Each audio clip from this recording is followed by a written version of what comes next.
Okay, so tonight I hesitated to use this diagram, but I remember how important it was for me when I was journeying through multiple times of this kind of study. And I'm going to use this diagram. So if you will, it's not necessarily the details of it. We're going to talk about it from a practical application first. So forget the words for now. We're just pretend I was this mountain climber climbing up this mountain, and I were to fall, and I would fall onto rocks below, right? A great rescue plan is going to have to take place for me to be saved, right? I'd have to choose to live, and then somebody would have to propel off of that mountain to put me into some kind of basket where a helicopter would, take me away. And so the helicopter would take me away. There would be a step-by-step rescue. It's not just one person that would rescue. It would be multiple. So from the helicopter, I would go to an ER, right? And the ER would stabilize me. And from the ER, I would go to surgery to repair my broken bones and things like that. And from the OR, then I would go to an ICU unit where my body would start to heal and recover. Then I would go to maybe a rehab unit to learn my new way of life, right?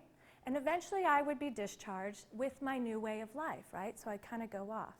So I just explained, this was not a true story, but I just explained what would be a great rescue mission if I were to fall off of this cliff, correct? Now, I could add in the details of that story at any moment. I could talk about the terrain and how rocky and the water was receding and hypothermia was about to set in. And then at the OR, what happened there? My blood pressure kept bottoming out, right? There was all these challenges. And in the OR, they found all these extra broken bones, right? And I developed these infections on the ICU unit, right? All these details to really tell the story, which would give you a bigger picture of the miracle of that rescue plan. Well, that's exactly what we're doing here, right? We never want to lose focus that I'm walking you through this beautiful love story of God. And he starts with this rescue plan with some people, and each week we're adding details into those, right? So we start with these big concepts, but we add details each week. So if you walk with me, we started in Eden, and then as a result of the fall, we end up down here. And God chooses to start his great rescue plan, right, with certain people. And we found out it started with Noah, the but Noah statement, right? And then he's going to use somebody like Abraham and Moses and David and Jesus in the new covenant. And these are covenants that he's going to use to get us into the new creation. Now, you can understand that story by that general, or we can go through what we're doing now, and we start using the icons to help us really unpack what God was doing in the midst of all that. So if this is where you need to stay, that's great. Then maybe we'll just learn those people and hone in when I'm speaking of those. But for the rest of us that are going to remember our icons, do you remember? We're going to do a quick recap of last week. We started with creation. Yeah, see? All right, we got the first one down. So we have creation, and we had that beautiful little diagram of the arrow to talk about the dominion and the ruleship, right? But then man and woman were set apart, right? We were created in God's image. So we had ruleship, but don't forget about day 7, because that's really setting up that God had ultimate authority, right? As a result of the fall, we are kicked out of Eden. We went from blessings to curses, right? And creation just starts to get destroyed. We destroy ourselves with all this sin among us, that God just is ready to wipe us out, right? But Noah, he starts the rescue plan that we just spoke about, and he saves his family on the ark, right? And they withstand the conditions of the flood. They come off the ark, and they start a new covenant with him. And from that covenant, we have echoes of that first covenant, but he gives us the permission to eat meat, and we know how to deal with corporal punishment if you murder somebody, right? Those are the caveats to his covenant. And then through him, the sons that heard the covenant, they heard the covenant, the same covenant Noah was being made. We know that there was a blessing and a curse to two different sons, right? The one son received the curse, who is going to be the father of Canaan, that's Ham, and then Shem gets the blessing, and through Shem, we're going to pick up, because he comes to the lineage of Abraham. But we ended our time with Tower of Babel. Why? Because we see how fallen, yet again, we have become. We're on our self-merit, self-achievement. We try to build our way into heaven, right? We doubted God's great plan for us. So that's where we left off last week, but this week we're going to pick up with the patriarchs, right? The good old boys is kind of how I refer to them. They are our time period, because you don't have to go to the timeline. We're going to deal estimation, for those just want estimate, about 2200 BC to about 1500 BC. That's about the time frame. For those that purchase your timelines, you'll actually see to hone in. When Abraham leaves Ur, that's about 2000 BC. And we know that. You can even look that up in history books, because that's when that civilization, one of the first civilization, which was Ur, crumbles right after Abraham leaves. And then when we get to the end of our icons, Joseph brings his family into Egypt about 1876. So for those that want a little bit more exact time. Now, maps.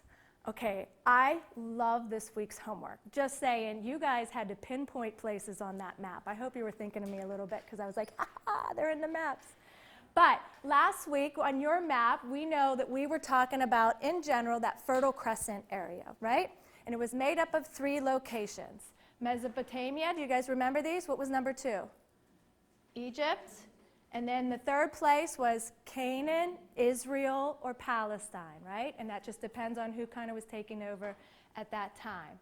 So when you tell the story, you could walk through our timeline very quickly with just those locations without honing in on the exact locations, because you're going to do that in your homework.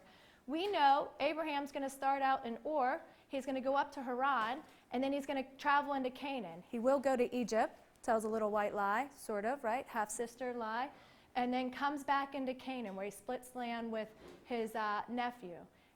Isaac's going to stay in Canaan the whole time. He will receive his wife from up in Haran, because all the women in Canaan are corrupted. And then, of course, then they have the sons, and that's that's Esau and Jacob. Jacob will run away. He'll run up top to Haran, and then again flee from his brother one more time after the great corruption, or the great trickery there, and he's going to come back into Canaan, where we know Joseph with the 12 tribes will eventually take us into Egypt. So you can tell the story already through the maps, which is pretty exciting. But you guys get to talk about it even more in your time together. So we're going to conquer a word that I call Biblish. And it's a word that you use because it's kind of the Christianese word to say, but you might not know much about it. And if you do, that's great. I'm going to try to hone it in so we know and get some common language to it. And that word is covenant, right? We've already talked about it a lot, and we've used it. I've said it over here. We said it in the past weeks. But again, this is that great cultural barrier that we have. You have to remember that back in these times, this was tribal, right? We keep bringing you back to that. They were dependent upon their family to survive. And if somebody acted out of the family, there wasn't like the police to be called or anything like that. The family dealt with that member, right? So how do you start creating these relationships with other people, right? Because if this is supposed to be just family, how do we start doing that? Well, one way was like fictive kinship. And we know that as adoption, right? So somebody that is not my child and I want to adopt them, it's a fictive kinship, and then we go through the adoption process. So they had something like that back then too. They also had it through marriage, right? Somebody that's now going to take a name. But now how do we deal with, I want to deal with your family, but I want to maintain my family? And that's where covenants kind of came into play here. So it was extremely common. And so God was using something that these people really knew this. It was language that was used every day for them. He wasn't using something new. It's newer to us. Because the best thing that we can try to relate it to is a contract. And it's really not a contract, because I don't have a relationship anymore with my realtor or the lawyer that was present that signed all those things, right? This was a relationship they were now entering into. So let's break it down. And for those that have a great knowledge of covenant, I'm just going to hone in on the details. So I'm excited you know a little bit more. We're going to add to it as we go, but I'm going to give you some key pieces, because you're going to see this language in the text as we go through in God's word, right? So you're going to see an oath of some sort made. So oath is step one. And in that oath, there would be some kind of swearing or promise to each other. And then there was some kind of blood sacrifice. So it could be sprinkling or smearing on your forehead, on your wrists, or a cut covenant. So you always sometimes heard of that, right? That you would cut an animal in half, and they would spread those pieces apart. And one of the party members in this covenant would walk between those pieces. And it would be the person with more on the line, so the lesser of the two of those parties, right? So that would be the covenant that they would start reciting, say, do unto me as these animals if I break the covenant, right? It was a pretty hard, that's why I'm saying we don't have contracts like that. I mean, I didn't swear like that to my house that I have to pay off, right? And then there would be a blessing and a curse recited. So there would be a blessing if you keep this, and a curse if you fail to do it, right? So there would be some kind of benefit, a land protection, such as an example, or a curse if they go against would be like a military assault or some kind of discipline. There would be a penalty if they broke that. And the last piece is what's called swearing of the covenant loyalty. Okay, and that was just a way that they would agree upon how these two families or tribes, eventually nations that we have now with Abraham, how do we revisit these so we don't forget it? So usually they would say, like, in a year, revisit this covenant and read it to your people so they remember the covenant that we have with each other. And later on, we're going to learn that this is actually written down in tablets, right? And they're kept with the separate parties, but at this point, we're not going to get to that. So let's talk about two examples of why these contracts would be important. It's not really important for you to see, but if I had a city, it wouldn't be a city, a little village out here on the water, and say I had one down here on a trade route inland, that would be like a land grant covenant, right? Because they would want rights from each other. They're kind of equal parties, and they would say, listen, I will let your people safely use my port to go wherever you need to go, as long as you let my people safely travel through on the trade route, right? So that makes sense. They're trying to provide protection of each other and use each other's resources. Another one, and this is the big one that we're really going to hone in on, is called the suzerain vassal covenant. That's a really fancy way of saying superior and inferior, or like a lord and a servant. So the suzerain, we talked about this, somebody like an Assyrian empire, say they were going to go battle down in Egypt, Assyria would definitely be the superior, and then the vassal would be one of the village that they would want to stay in over here for protection where their soldiers could rest. So they would create a covenant saying, my soldiers are going to come and rest and use some of your resources so they could go into battle later on, right? And then what that little village would gain is if they ever got into battle with anybody else, they could call upon that empire that they just created for protection themselves. So it was a really important covenant for even the little guys. So that would be the suzerain vassal protection. So why on earth am I talking 10, 15 minutes about covenants? I'm sure you're wondering that. We have already seen this language over and over again. We saw it in Genesis 1 through 2 with Adam. We saw it in Genesis 3 with the fall. We saw it with Noah in Genesis 9. We are going to see it tonight with Abraham in chapters 12, 15, and 17, because he needs a little reminder here and there. Where you'll see this covenantal language used with Jacob and his father-in-law when he's trying to get Rachel. He creates a covenant. He has to work for him for 7 years on his land to get Rachel, which he gets tricked, right? And then he has to work another 7 years. That's covenantal language that they're securing there for him to gain these wives. So that was on a smaller level. And then Moses in Exodus 20, we're going to cover him. David in 2 Samuel 7.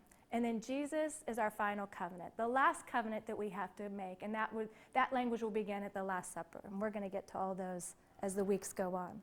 So if you have your Bibles and you would like to follow along, not required by any means, but we're going to open up to chapter 12 where we pick up with Abraham. Now, Abraham is about 75 years old when we pick this up in this chapter. And at this point, we start this great covenant. Lord is starting this covenant with him. And the first thing he's asking him to do, and if you read between the lines, he's always telling him to trust and obey. That's what he's asking him to do. But the first thing he's going to say in chapter 12, starting at verse 1, the Lord said to Abram, and give me grace in this because I will say Abraham when I'm supposed to say Abram until the name changed. So we're just going to get that out of the way. I will mess it up, I promise. But the Lord said to Abram, go from your country, your people, and your father's household into the land I will show you. Okay, wait, we're just going to stop there. He's 75 years old. He's not 18. This isn't like, hey, at 18 you could go to this trip to Europe and just kind of free for all and go wherever you want. He's 75. This is tribal. He was established where he was. In his father's household, he had this, rootedness, right? He kind of knew the way of the land. And now he's to go. It's not like now where if I was to relocate and I go down to Florida, I would go down there first, check out where the houses are, where's the area I want to live at if I'm going to relocate, right? This would have been a scary thing to ask him. But Abraham's faithful. But here's what God promises, and we're going to keep coming back to these. So you might want to keep your finger in this section. I will make you into a great nation. So he's going to get success as a nation. I will bless you. He's going to be rich. I will make your name great. So he's going to become famous, and you will be a blessing. I will bless those who bless you, and whoever curses you, I will curse. That is his protection. He's telling you, I will protect you. That is the Lord's protection on him. And curse. And all the people on earth will be blessed through you. And that's his promise of the child, right? He's promising he's going to have a child. Now, he's honed in on that, but he's really pointing that the Messiah is going to come through you. That's what he's really telling him. Abraham's just concentrating, I'm going to have a child. I'm 75 years old. Okay, how are we going to do this? So we're going to fast forward because you would think if God tells him this covenant, and this is covenantal language, which he would have known, and it wouldn't need somebody to decipher for him, that he shouldn't have to revisit it. But guess what? He does. And in chapter 15, we will. So up to the point of chapter 15, if I can kind of fast forward for you, Abraham goes. He goes into Canaan. The Lord blesses that land. And then there's this famine that he has to go into Egypt for a little bit. And that's where he tells his lie about his wife. He should have been killed. And he knows that. That's why he lied, right? Because he knows that they probably would have tried to take Sarai at that point, right? But he doesn't. And then even when they're found out in their lie, even though we learned that she is a half-sister, he should have been killed again, and he wasn't. And they come back into Canaan, right? And in there, he now has to split the land with his nephew, Lot, because they just become too big. And where does Lot choose? The land on the other side of the Dead Sea, right? He doesn't know that he really chose the bad area of it. But so now Abraham establishes himself, and he even has to go and protect Lot again. Lot gets himself into a lot of trouble. So he comes down to protect and basically rescue Lot. And why that's important, because that's where we're about to pick up in this covenant.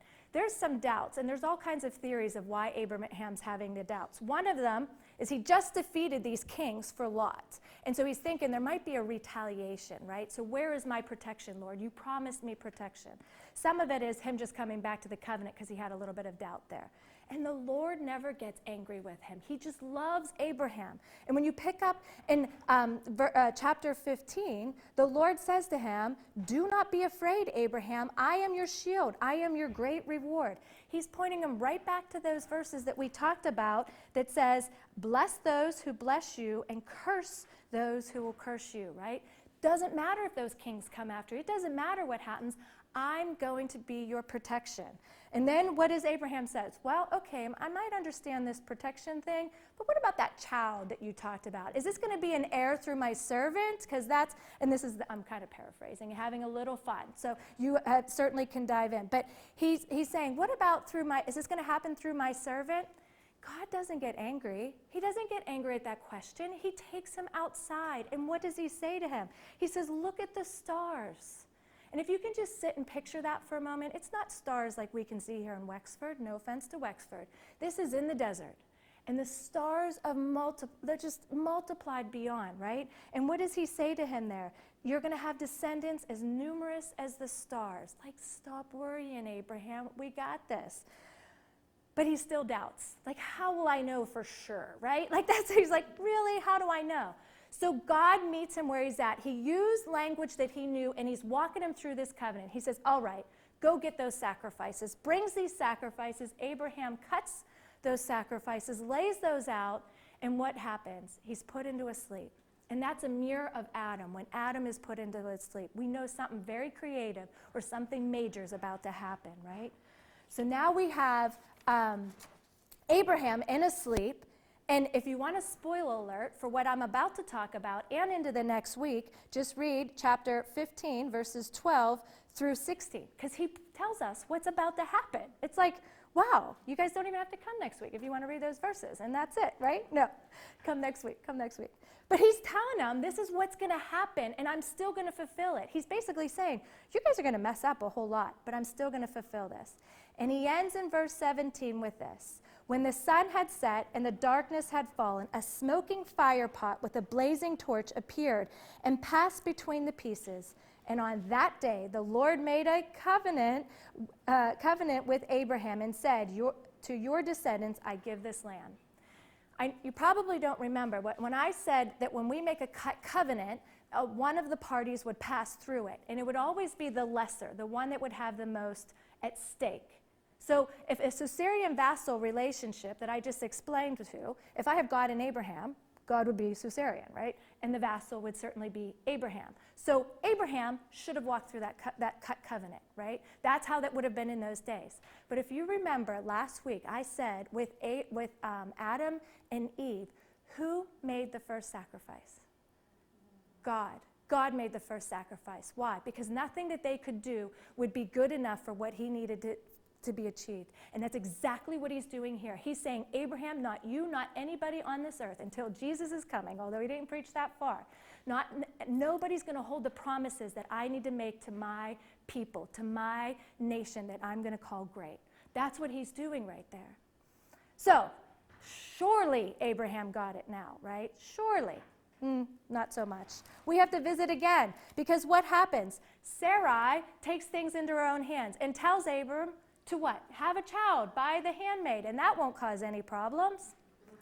Of course it does. It causes all kinds of jealousy, right? So that's going to bring us back to this covenantal talk yet again in chapter 17, because the third time's the charm, right? He's just got to say, Abraham, but he never gets angry. That's the beauty of this, right? And so this is where their names get changed. They go from Abram to Abraham, Sarah to Sarai. So there's this positional change. And so in chapter 17, he's 99 years old. So there is nothing he could do on his own at this point. It has to be God for Sarai to get pregnated at this point. And so we read down in verse 3. I'm going to jump around, but I'm going to skim through these. As for me and my servant with you, as for me, this is my covenant with you, and you will be the father of many nations. No longer will you be called Abram, for your name will be Abraham. I will make you fruitful, and kings will come from you. I'm paraphrasing a little bit there. Kings will come from you. He's telling you, we're pointing to David, and then ultimately, obviously, Christ. I will establish my covenant, an everlasting covenant between me and you and your descendants after you for generations to come, right? It's not just ending when you die. It's going to keep going. And where he goes on, though, and he makes it final in his covenant, is he's asking for one sign of obedience. And what's that, a sign of obedience? But circumcision. And so this isn't something new. It's new to us. It's the first time this is popping up. But in cultural times, circumcision was something, it was known about. It wasn't common, obviously, because it's going to set it apart. But in Egypt, they would practice it. And it was like a passage of rite. It would be a mark of purity. In fact, it was done on wedding nights. Yeah, right? Ladies like, Anyways, so it wasn't, again, this was another opportunity for God to use something that was something they knew, a practice they knew, right? Because if we learned from Hollis this week, that typology is that cutting of flesh known as sin, right? And that was the act that they were performing with this circumcision. So God is telling his people to be called apart, to look different. Now, if your brain works anything like mine, I'm like, well, what about the women, right? Well, I mean, we're not getting circumcised. So if we go back, I think it was 2 sessions ago, I told you that women fell and were known to what? We were the daughter of a father, the wife of a husband, or the mother of a son. So it was through that paternal lineage that we would have been marked and set apart. Talk about nagging, right? My kids had not seen nagging until they would have been circumcised, or my husband, right? This would have been very important for them to fall to that line. Now, I am so thankful, and I'm going to jump ahead because I'm not going to let us rest there, to know where we women would fall into all of this. So I am going to give you a hint into the new covenant, because in Romans 10:9, you will read, just as he, offspring of Abraham, were marked, the circumcision, as those who belong to Yahweh, the new covenant, pointing to the covenant with Jesus, all those who confess with their mouth that Jesus Christ is their Lord and believe in their hearts that God raised him from the dead are marked as those who belong to Jesus, right? We are that all now. Gentiles, everybody's included. We are adopted into that family. So no longer do we have to wait for whether it was our sons or husbands or fathers to be marked into that family. Okay, you guys are sick of covenants, I'm sure. So we are going to, for those that got a handout, this is the one. We're going to walk through the line. So I'm just teasing. If you didn't get this, there are copies in the back.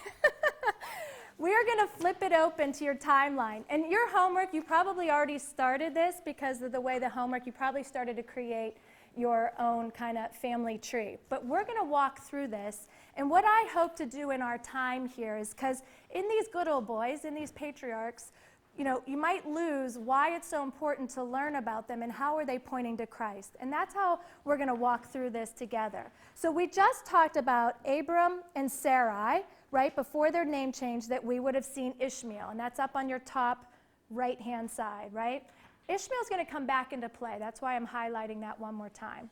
So Ishmael's up there, right? And then Abraham and Sarah, right, will now have Isaac. And Isaac is somebody that we learn pretty early on that has a significance in his life, right? That there's this significant interaction that his father might have to take him to be sacrificed. And in that, though, if you know that story of him going up on the mountain, hear the typology that we learned from Hollis, the typology from that story. Another son would climb another hill and carry his wood on his back. Like Isaac, he would trust his father and do what his father asked. He wouldn't struggle and he wouldn't run away, right? Isn't that a beautiful way to see the parallels between those stories? And Hollis blew my mind. I always am concentrated on Isaac, but this week when we learned that when they looked to see the sacrifice, when Abraham doesn't end up killing his son, and they looked for the sacrifice, there was the ram that was caught in the crown of thorns. Missed that one. Like, I was so excited to write that note down. So all these typologies, right? Okay, so from Isaac, he eventually, Sarah passes away. And so Abraham's going to go and get servants to take and find a wife for him. So they go up to Haran because everybody in Canaan is corrupt. So they come back down from Haran with Rebekah. And like every good wife, she consults her husband during this mourning time, and they end up with twins. So we have Esau and Jacob, right? And Esau is the firstborn, but Jacob is the one that is the trickster in all this, right? And so with Rebekah's help, they kind of scheme and get that blessing, the firstborn blessing from Isaac, but it goes to Jacob. And so what does he do? He kind of acts like a coward and runs off. He flees to Haran, and there he falls in love with Rachel. And he creates a covenant with his father-in-law because he's going to work for 7 years to get his wife. And then he ends up getting tricked, right? Because he is tricked and ends up marrying Leah and has to work another 7 years. He has to create another covenant with that same father-in-law to get the woman that he really loves. So now we have Leah, the ugly one, or the unloved one. And we have Rebekah, the pretty one, and the loved one. I mean, sisters already have a lot of, I don't have a sister, but I heard it's, sometimes challenging. I mean, how would you like to be for all of history to see that you are the ugly one and the unloved one, right? But God redeems that situation. He doesn't look to how people judge us, right? It's not about popularity, and it's not about how other people are going to judge you. In fact, if you were to look there, Leah is going to have 6 of those 12 of the 12 tribe, and 2 come from her handmaid, right? Through Rachel, there's 2 from her handmaid and 2 from her. But here's how God is going to redeem Leah, the ugly one, right? The one that's known as ugly is going to go down as one of the mothers to the birth line of Christ, because number 4th son is Judah. And through the line of Judah, we know comes Christ, right? He's going to redeem all situations. It's just amazing when we put this all together. But we're going to jump over to Rachel's side here for a moment. When Jacob is up in Haran and he gets his wives and they start having all these children, he learns that Esau is coming up for him. So what does he do? He sends his family out ahead of him. Another coward move. But anyway, so he sends his family out ahead of him. He's following behind.